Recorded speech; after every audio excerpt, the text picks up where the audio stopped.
Welcome to Project Hardway. In this video, I consider taking up stamp collecting after fighting tooth and nail with that carburetor and ignition timing to get this big block Chevy running just like it ought to. While you're here, after the video, check out the other videos on the channel where I rebuilt this carburetor after tearing down and completely rebuilding this 402 cubic inch big block Chevy mounted to a 4-speed transmission in my 1979 Camaro. And lastly, while you're here, like the video, leave a comment, and subscribe to the channel.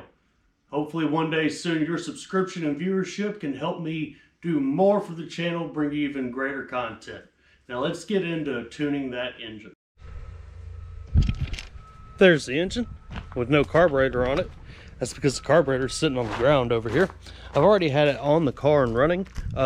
Problem is just to get it to even act like it was going to idle, I had to crack the butterflies way open. I don't know if you can tell. See, maybe, but I had to crank up the idle screw so high that the transition slots for the fuel, for idle, it's just too much. So, yeah, we're getting that drill out. We're drilling holes in the butterflies. Here we go. Okay, so before I get started, I want to see just how much I had to crank this idle screw up to get the engine even close to running on its own. And mind you, I was adjusting the timing as well. So 1 full turn, about 2.5 turns on the idle screw just to get it to where it acted like it wanted to run on its own, and maybe a little more still than it needed to be. So I've got the base plate removed just because I don't want to get any metal shavings in the carburetor. You can do it with this all still together, but you gotta be careful. I've already made a couple of divots in there to start drilling.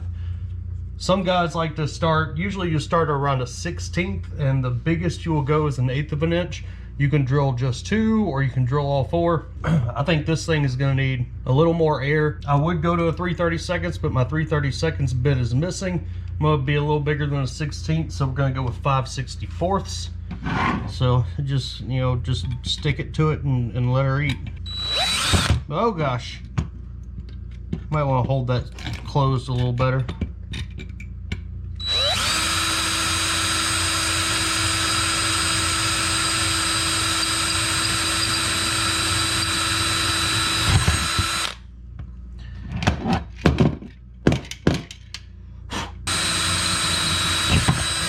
There we have it. There are holes in those butterflies. No going back. Carburetor is back on the car. I've got everything back to what should be a base setting.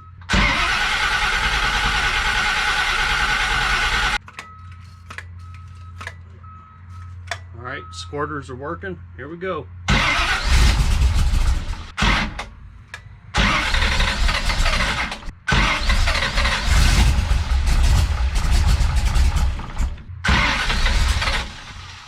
Come on.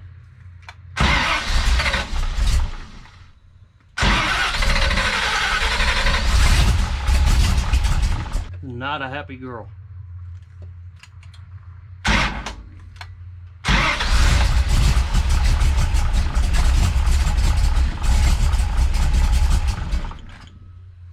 It's something, I guess.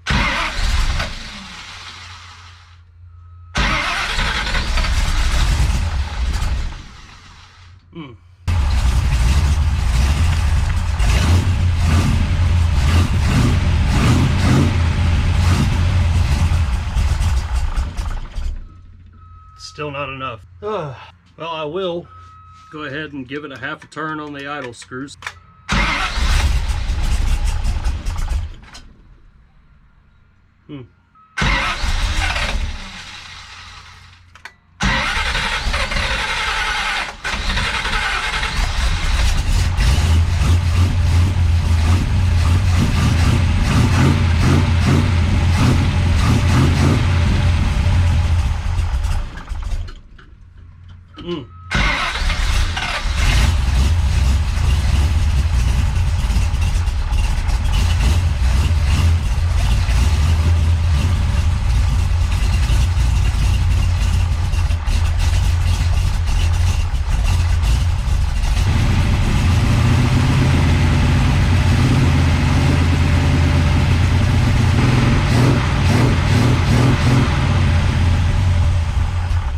So the timing's about where I want it to be. It's like 34, 36 degrees. When it gets up there to 2,500, 3,000 RPM, we're gonna need more out of the carburetor, I guess.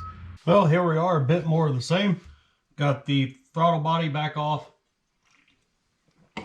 Throttle body, butterfly valves, throttle plate, base plate. I don't care what you call it. Remember that 3/32 bit that I didn't have? I had to go buy another one. Don't want to step it up too aggressively, but we are going to take some aggressive action. Going to drill these two out to 3/32, and I'm going to drill into the secondary butterflies as well. Getting dicey.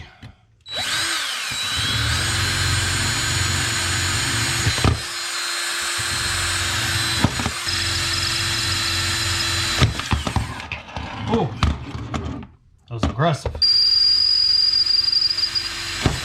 God, a little magnet picked up most of that. That's one way to do it.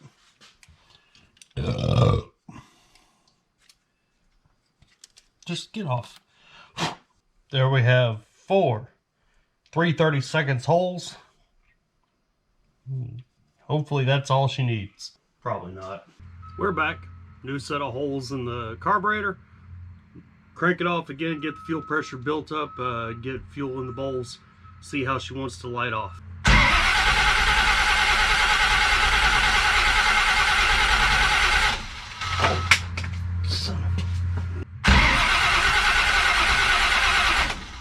Alright, fuel pressure's up.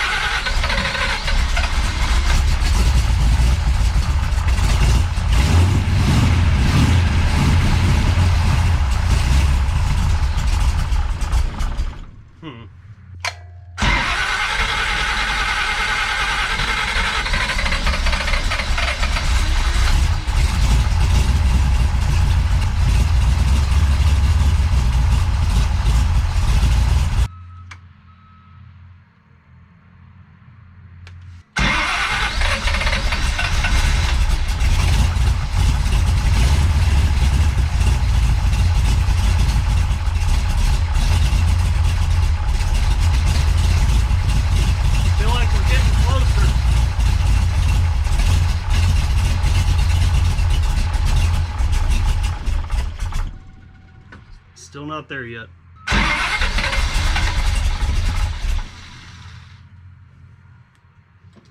Might have to end up hogging her out.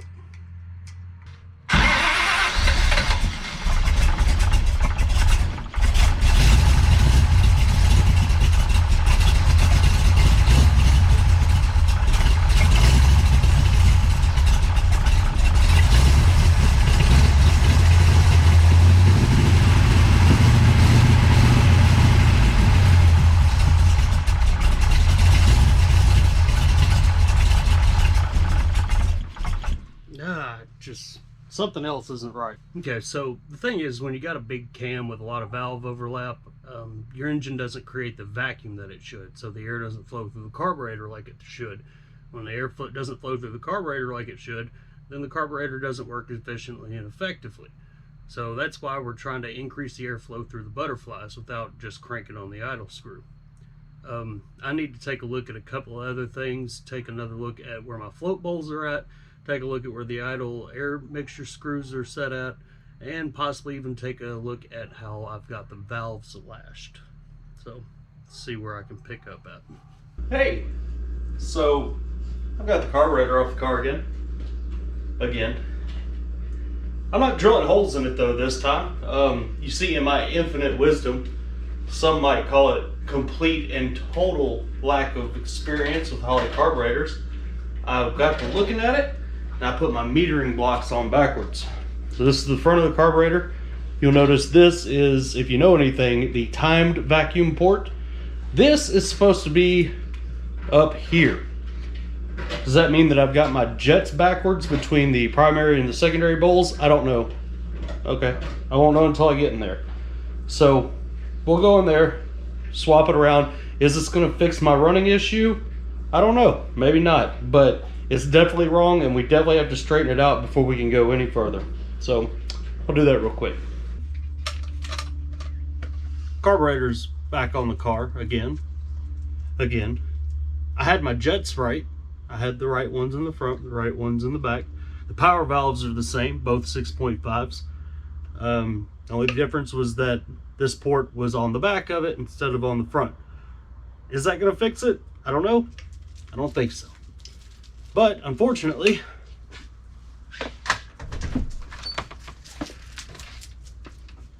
move, dog. It's about 5:30 in the morning on a Saturday morning. Wife and kids are inside asleep. Neighbors are sleeping. So I'm going to close this up and we'll come back in the afternoon. We'll give this another shot when it won't make everybody so mad. Just a little. Been cranking on it a little bit. Watch the carburetor. Right here. Watch it right here.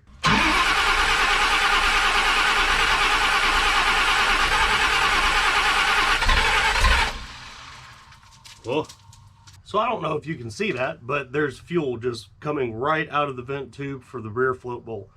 I've tried adjusting the needle and seat down, hoping that maybe it was out of adjustment, but when I had the bowls off, I did not make any adjustments to the needle and seat. It should be as it was. So I got to pull this off again. Yeah, I got to pull it off again.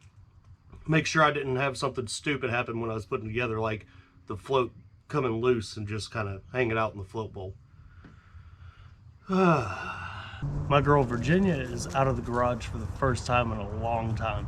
Now that we're out in the open air, I'm going to hook up a vacuum gauge to it, my timing light, and we're going to sit here on the starter button with it, crank on it, start checking the timing, see what we're getting for vacuum, and watch the carburetor, because I have a feeling it's just dumping copious amounts of fuels into the engine. So we'll get on that and we'll see what it can get out of it.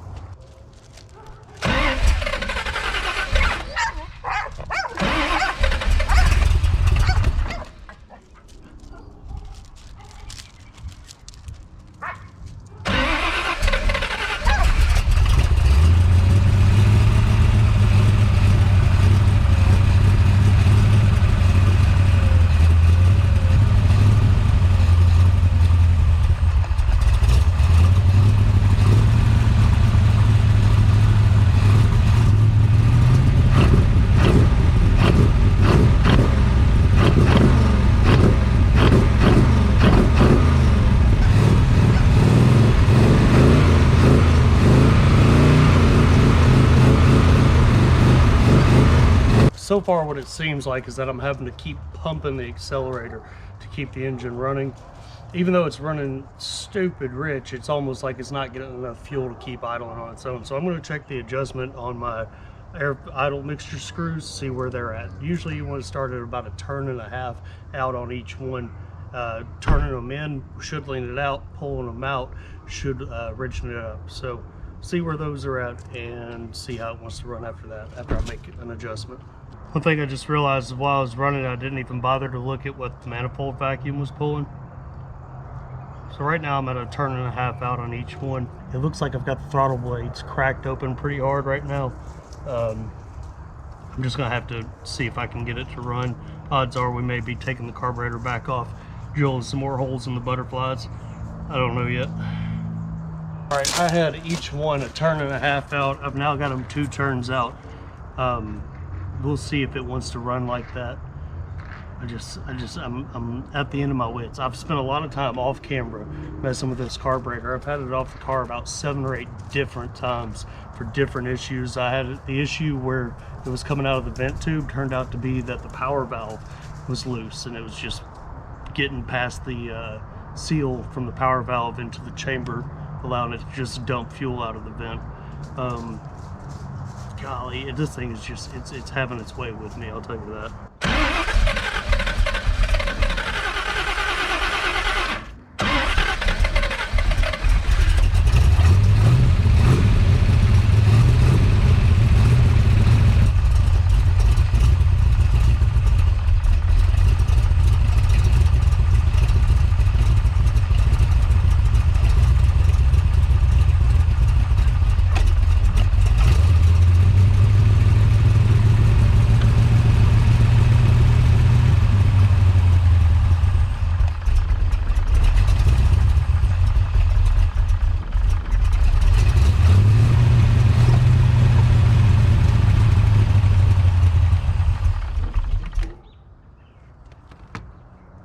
So you saw there I turned up the curb idle screw.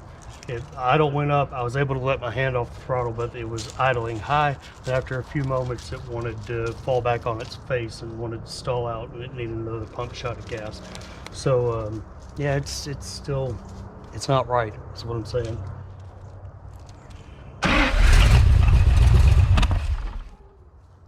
Yeah.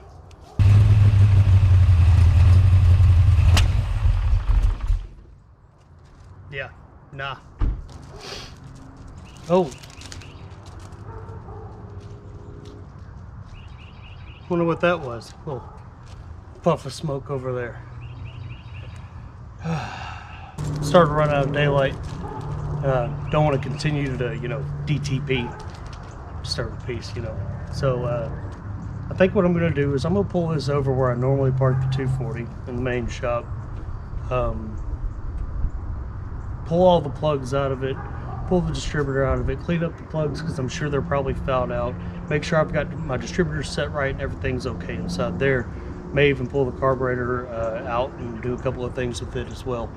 I'm gonna have to regroup on this because that is a problem. I don't know if that's a lean pop or if that's a timing issue, because when I'm hitting it with the timing, I'm dead set at a good 36 to 38 degrees. When it's up there around 3,000 RPMs, I've got the vacuum advance unplugged, so we're just looking at mechanical advance there. This thing is kicking my ass. All right, got some stuff off the engine now. Took out the spark plugs, took off the distributor cap, took off the valve covers, and the carburetor. I'm gonna go through, clean up those spark plugs like I talked about. I'm gonna go through, check the valve lash, make sure all that is set in a good range. You know, once again, don't know what the valve lash is exactly supposed to be, but if you've got them all the same, you're doing better than having it all over the place. Then finally, I'm probably gonna tear that carburetor completely apart again and just really, really look at it, make sure I didn't miss anything, overlook anything. And like I said, we're starting over from square one, because this thing is she's stressing me out. Okay, so everything I just talked about doing, I did. I didn't find anything significant inside the carburetor, though I did just take it all the way down, clean out everything in it, get it looking good again. Spark plugs have been cleaned up. They look real good. They're not so fouled out they couldn't be brought back around. Timing is set, sort of. Valve lash is good. I actually did a little bit something different. I put the intake on 20 thousandths and I put the exhaust on 22 thousandths. We'll see how that goes. I did tear up my good timing light, so I don't have any way to advance through just the timing light. I'll have to do it all by the timing indicator. The only problem is that these timing tabs on big block Chevys, or at least the one that I've got, only goes up to 16 degrees advance. That's kind of in the ballpark of where I want my base advance for startup. From the factory, they're like 4 degrees, but that's just because they got terrible starters. When you got more compression and you got more camshaft, you want a little bit more advanced. So I've actually already hooked up my cheapo timing light to it, found out and set the distributor where the number one is firing at what should be about 18 degrees. Like I said, that tab only goes to 16. I wanted a little bit more, so we'll get a base there. The idle adjustment screws on the outside of the carburetor are set to 1.5 turns out. If we need to, we'll lean it out, richen up, whatever we need to do. I do not have the vacuum advance unhooked. I've got it hooked up right now to the timed vacuum port on the carburetor. I am going to put the vacuum gauge on it. However, I'm not worried about undoing the advance because I don't, like I said, I don't have my good timing light anymore. So I'm not gonna be able to really dial it in. But if we can get the base timing right and get the car to idle good, get the car to take revs good, then we're gonna be in a good ballpark and we'll be able to take it from there. Just minor changes and hopefully idle adjustment, or I'm sorry, idle mixture screw adjustment and the timing. So go over a few last couple of things, start the car up and take it out of the garage so I don't die of carbon monoxide poisoning.